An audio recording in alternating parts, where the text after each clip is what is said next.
Making a movie is a difficult, time-consuming endeavor. It can cost hundreds of millions of dollars and take years to finish. So, you would think that filmmakers would have all their ducks in a row ready to make movie magic. Many of them do. Well, this video is not about them. No, in this video, I want to talk about the movies that basically had to be made twice. These are movies that either producers or test audiences hated so much that they had to reshoot almost everything. Sometimes it worked, but often it didn't. When a big-budget adaptation of Andrew Lloyd Webber's musical Cats was announced, the universal reaction was bewilderment, to put it mildly. Sure, it was a very successful musical, and it had a star-studded cast featuring Taylor Swift, Judi Dench, Idris Elba, Ian McKellen, and others. But it was cats, anthropomorphic animals. The only way it would be doable would be through a lot of CGI, and that would look uncanny, wouldn't it? Yes, it would. The backlash to Cats was so intense that Tom Hooper has not directed a movie since. The movie made less than $80 million on its $100 million budget, and critical reception was terrible. Even Rotten Tomatoes' punny consensus is superior to the movie. Quote, "Despite its formidable cast, this Cats adaptation is a clawful mistake that will leave most viewers begging to be put out of their misery." End quote. This is also perhaps the weirdest reshoot in movie history, because this could be the first movie that was patched upon release, similar to a software patch. It was obvious from the first trailers that audiences were not biting. The digital fur technology that turned actors into hybrids was unsettling and uncanny. Faces floated awkwardly on digital bodies, the proportions were off, and it was, for lack of a better word, uncomfortable to watch. Backlash was swift, and the movie was irredeemable. Hooper, it turned out, was also not a very good manager. He worked the VFX crew to the bone, with some putting in as much as 90 hours a week for months, sometimes sleeping under their desks. According to a Daily Beast article about the VFX troubles written by Laura Bradley, VFX artists usually show directors, quote, preview renderings that feature characters without color or texture. That allows the director to evaluate the motion before hours of works are done to flesh out things like color, texture, and lighting. Hooper, however, did not seem to grasp that process. Anytime the visual effects team wanted to show the director any animatics, the source said they had to fully render it, end quote. That just increased the time and the budget. When Hooper didn't like something, he would insult the art and the artist. The director was described as horrible, disrespectful, demeaning, and condescending. Later in the article, Bradley's source tells her, quote, "We were so rushed on the project that we'd have no time for anything. So when people say, oh, the effects were not good, or the animation's not good, or anything, that's not our fault. We have no time. 6 months to do a 2-minute trailer, and 4 months to do a film of an hour and a half. My math is pretty good. You could figure that doesn't make any sense," end quote. The VFX production went on after the film's release. Hooper oversaw an intense last-minute visual overhaul. Dozens of sequences had to be reimagined with an even tighter deadline. An updated version of the film was sent to theaters after the film was finished. Again, an updated version was sent to theaters after the film was finished. If you saw the film on opening weekend and then a couple of weeks later, you would have seen two differently looking films. But these were visual fixes that did nothing to fix the fundamental problem. The design of the cats was flawed and disconcerting on a fundamental level. A planned Oscar campaign around the film was soon scrapped.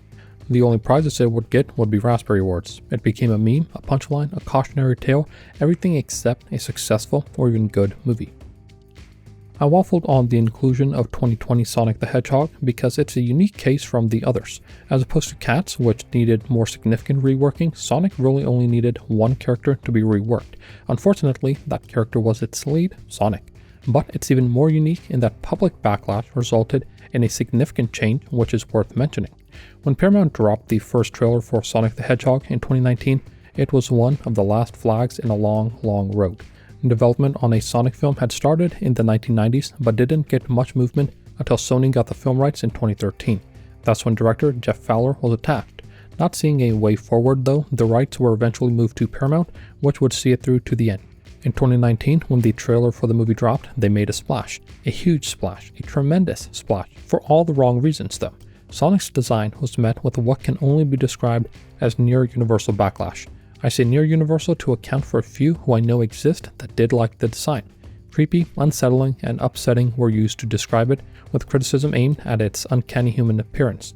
The eyes were too far apart, the teeth were too big and too human, the body was too slender, the fur was too matted, and so on. Instead of wearing white gloves, he just had white fur. Of the older design, Yuji Naka, who created Sonic, said, quote, "I feel like with the Sonic here, visually, the important thing to look at is the head and body ratio and the roundness of the abdomen. I wonder if they couldn't have balanced them a little better, end quote. I imagine that's a polite way of saying, good God, man, what have you done? The issue, according to producer Tim Miller, was that the director, Jeff Fowler, approached it in a way that comported with his experience as a character animator at Blur Studios for a decade and a half. Paramount did not let Fowler or the team comment on the VFX, so Miller is what we have to go on.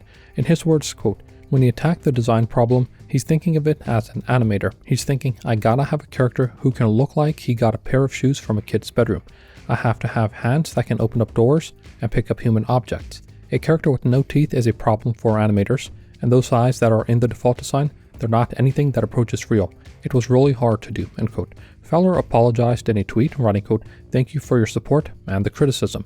The message is loud and clear. You aren't happy with the design and you want changes. It's going to happen. Everyone at Paramount and Sega are fully committed to making this character the best he can be, end quote. To get the look right, they brought on Tyson Hess, who had worked on art for Sonic comics and games in the past. The turnaround was impressive. Within 5 months, and for a few million more, they had a new trailer out. The eyes were bigger, the teeth smaller, and he had gloves. Naka still had some criticism, but he was feeling better about it, quote, however, his eyes still aren't joined together as expected. I can't help but feel weird about that one point, but I'm looking forward to the movie's release, end quote. Reception was warm, and when the movie came out, it was a success at the box office. This was a course correction done right. The filmmakers made a mistake, heard the outcry, admitted that it was a mistake, and put in time, effort, and money to fix it. I don't think that Ugly Sonic was a marketing stunt as some seem to do. Sometimes people are just entrenched in their way of design and need to see how others feel about it in order to understand that, in this case, they might be wrong. But all's well that ends well. The Sonic movies have gone on to be a surprisingly great trilogy, saved by the director's humility. When DC embarked on the DCEU, starting with Man of Steel in 2013, the goal was obvious: recreate Marvel's success with Phase 1. And if they had even the slightest bit of patience, I think they could have. Instead, they chose to skip all the groundwork that Marvel had done and jump straight into uniting the Trinity with March of 2016's Batman vs. Superman. The result was a critical disaster and a steep box office drop. What should have been an easy billion-dollar movie made less than $900 million, a profit to be sure, but nothing near the Avengers just a year prior. Unfortunately, that disappointment reverberated to the other DC projects going on at the time, Suicide Squad, which was to be released in August of that year. Filming began in 2015 and was pretty smooth. It's only when the film got into post-production that things started going wrong. Warner Brothers and director David Ayer turned out to be on totally different wavelengths. Ayer wanted a more somber, dark movie, with editor Kevin Hickman saying that it was akin to Black Hawk Down. But according to a Hollywood Reporter article by Kim Masters, quote, Warner executives, nervous from the start, grew more anxious after they were blindsided and deeply rattled by the tepid response to BVS. Kevin was really pissed about damage to the brand, says one executive close to the studio. A key concern for Warner's executives was that Suicide Squad did not deliver on the fun, edgy tone promised in the strong teaser trailer for the film. So while Ayer produced his original vision, Warner set about working on a different cut with an assist from Trailer Park, the company that had made the teaser, end quote. Another factor was Deadpool, which came out in February of 2016 and made bank at the box office on a $58 million budget. WB wanted to import the irreverence and comedy that's integral to Deadpool into Suicide Squad, completely antithetical to what Ayer had filmed. Despite both cuts testing roughly the same, WB forced more reshoots to achieve a consensus cut. Jeff Johns wrote the reshoots, which Ayer then had to film. The budget would increase by $22 million, hitting $175 million overall. The differences were numerous, and Ayer said that they ripped his film to pieces. Among them were the first 40 minutes of the film being cut, changing the third act and cutting much of Jared Leto's Joker, scenes showing Harley Quinn and Joker's abusive relationship, and more scenes including Harley Quinn, Slipknot, Batman, Enchantress, and Katana. In Ayer's words, quote, after the BVS reviews shell-shocked the leadership at the time and the success of Deadpool, my soulful drama was beaten into a comedy, end quote. Deadpool wound up making more than Suicide Squad despite being a third of its budget, though Suicide Squad was definitely a blockbuster hit. Besides Margot Robbie getting praise for Harley Quinn, everything else was denigrated and much of the blame fell unfairly on Ayer. Joe Morgenstern, writing for the Wall Street Journal, wrote, quote, in a word, Suicide Squad is trash. In 2 words, it's ugly trash, end quote. Anthony Lane, writing for the New Yorker, wrote, quote, to say that the movie loses the plot would not be strictly accurate, for that would imply that there was a plot to lose and that Ayer, in a forgetful moment, left it in the glove compartment of his car on the way to the studio, end quote. And David Ehrlich, writing for IndieWire, said, quote, Suicide Squad never has the courage of its convictions. It doesn't own anything. At best, Ayer rents some pre-existing pop iconography and charges us $15 to watch him take it around the block for a spin. Forget the worst heroes ever. These guys don't even know how to be bad." End quote. It's a legacy of squandered potential. It spawned a Release the Ayer Cut movement, with Ayer chiming in, but no Ayer Cut was forthcoming. Instead, the movie was soft rebooted with James Gunn in 2021. Ayer, a solid filmmaker, got the short end of the stick on this one. DC's Justice League in 2017 was supposed to be Warner Bros.' answer to The Avengers. It was supposed to be a crowd-pleasing blockbuster that unified the slate. Zack Snyder, who had directed Man of Steel and Batman vs. Superman: Dawn of Justice, was tasked with uniting Superman, Batman, Wonder Woman, The Flash, Cyborg, and Aquaman against Steppenwolf and his parademons. Unfortunately, DC had shot themselves in the foot years prior to the film's release. First of all, there was no slate to unify. Instead of doing the work like Marvel had and building the universe film by film, DC wanted to turbocharge themselves to some billion-dollar hits. Surely, someone there thought, if we put Batman and Superman and Wonder Woman in the same film, it'll be a billion-dollar hit, won't it? Well, BVS was not that.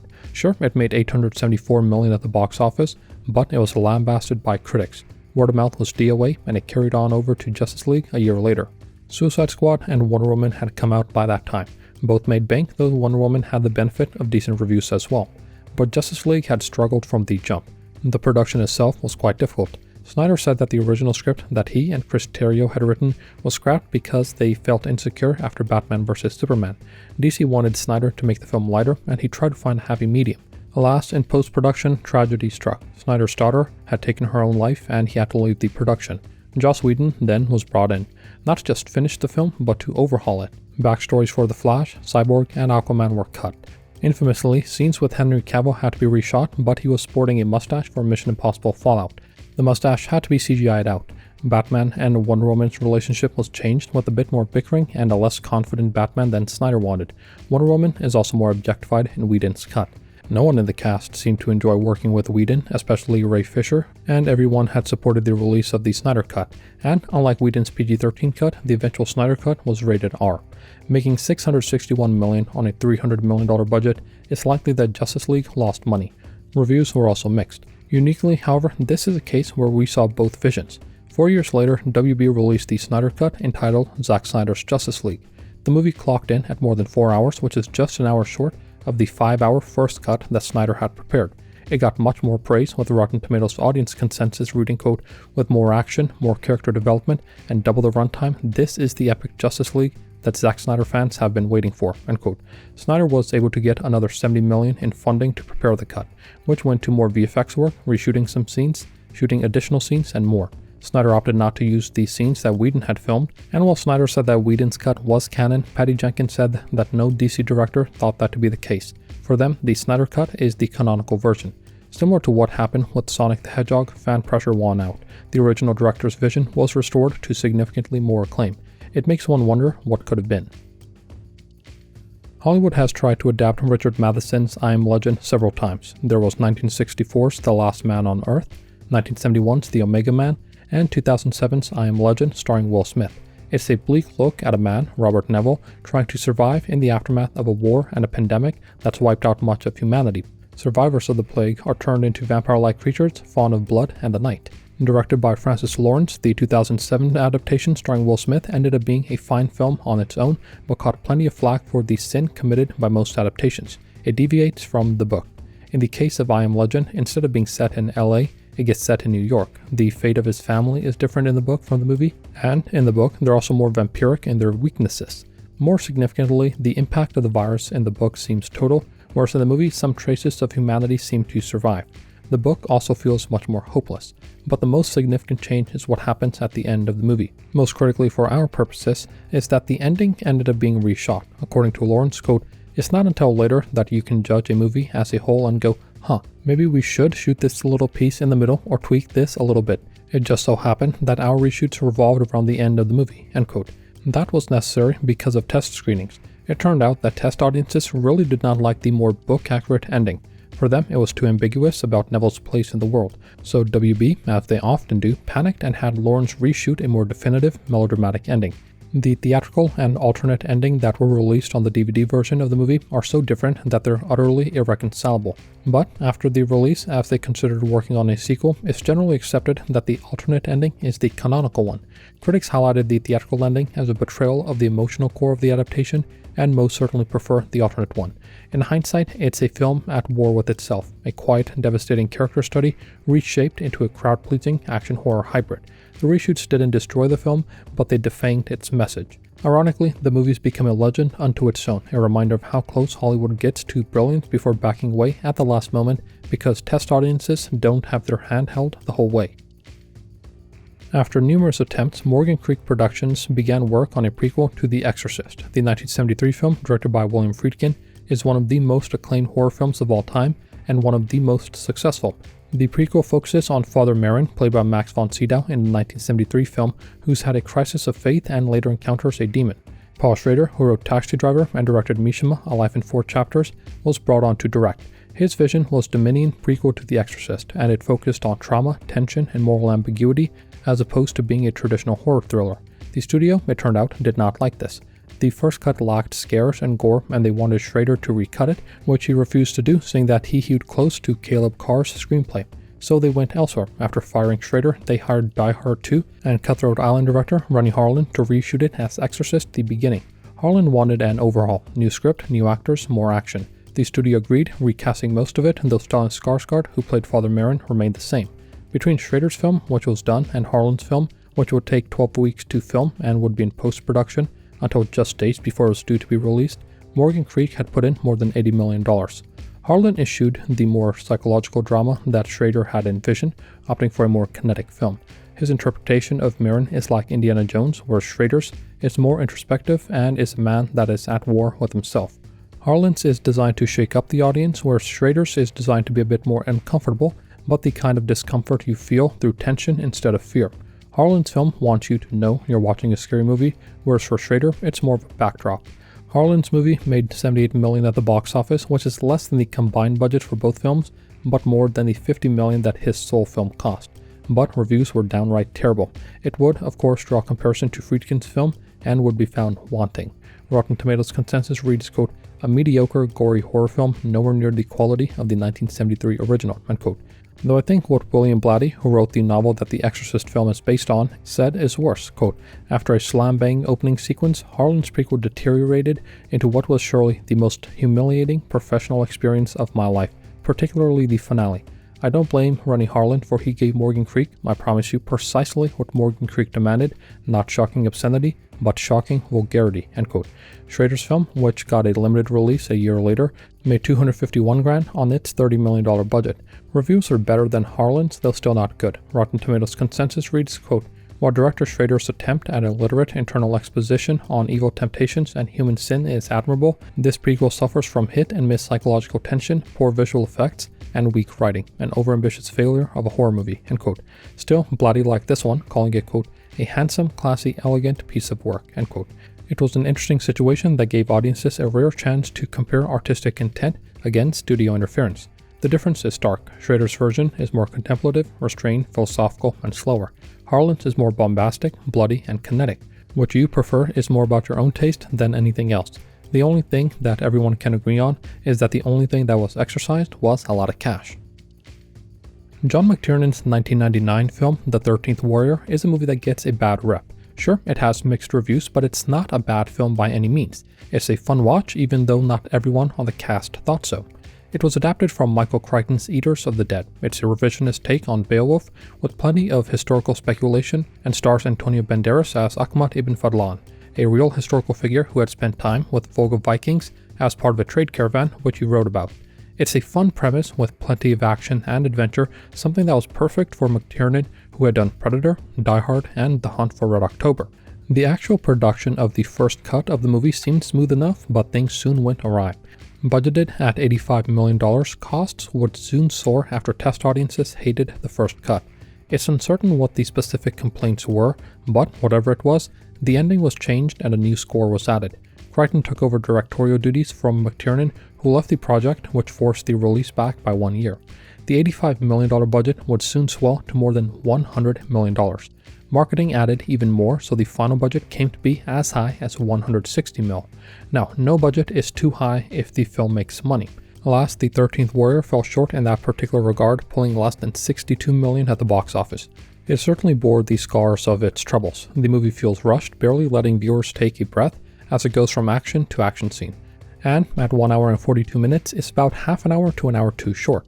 Critics were mixed to downright negative. Roger Ebert wrote, quote, "Arriving at last more than a year after it was completed, the 13th Warrior shows every sign of a production run amok," end quote. He was also primed to like it, seemingly having enjoyed Eaters of the Dead, but for him, it turned into a CGI fest. His reviews ends, quote, "The 13th Warrior is another example of FX run wild, lumbering from one expensive set piece to the next without taking the time to tell a story that might make us care," end quote. Over time, however, it's gotten a solid cult following. It's a unique blend of historical fiction, action, and adventure with an interesting hero and an interesting spin on an old, legendary tale. The cautionary aspect stems more from avoidable problems. Retooling a film almost always results in a disjointed effort. Reshoots are a delicate thing. Sometimes they're done for good reason. Sonic, for example, was definitely a good reason. Often, though, it seems that it's done because producers didn't have their ducks in a row prior to production. It risks the too many cooks in the kitchen problem. What emerges on the other side ends up being no one's original vision, or worse, a bad movie all around.